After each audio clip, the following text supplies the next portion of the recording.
हमारे चैनल को तुरंत सब्सक्राइब व ग्रुपों में शेयर करें और आइकन का बटन अवश्य दबाएं। चैनल में विज्ञापन व न्यूज हेतु संपर्क करें। राज्य कर्मचारी संयुक्त परिषद प्रतिनिधि मंडल के मुख्य सचिव सहित शीर्षाला अफसरों के साथ महत्वपूर्ण बैठक हुई। जैसा कि आज लंबित मांगों को लेकर शासन स्तर पर कुछ वार्ता और शासन स्तर के अधिकारियों से वार्ता हुई है, इसके बारे में बताएं। हमारी वार्ता मुख्य सचिव समिति से हुई है। मुख्य सचिव के साथ तमाम सारे अधिकारी बैठे, उसमें प्रमुख सचिव कार्मिक, अपर मुख्य सचिव कार्मिक और चिकित्सा स्वास्थ्य के पंचायती राज के तमाम अधिकारी बैठे और हम लोग भी बैठे और उसमें तमाम सारी जो लंबी समस्याएं कर्मचारी समाज की पूरे प्रदेश की चल रही थी उन पर चर्चा हुई।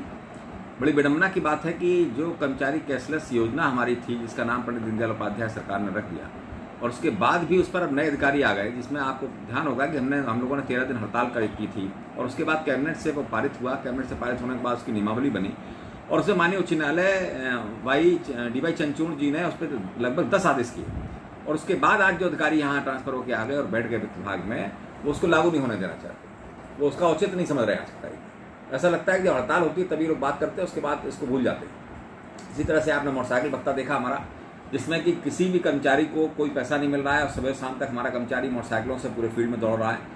कल भी ये बात उठी और उसको कहा गया तो उनके पास उसका भी कोई जवाब नहीं है। इस प्रकार तमाम सारे आपने देखा, अभी वेतन समिति की हमारी रिपोर्टें नहीं आई, वेतन समिति की संस्तुतियाँ तमाम सारी पड़ी हुई हैं, उस पर कोई निर्णय नहीं किया जा रहा है। तो ये इस तरह की चीज़ें हैं जिन पर कि सरकार बिल्कुल मौन है।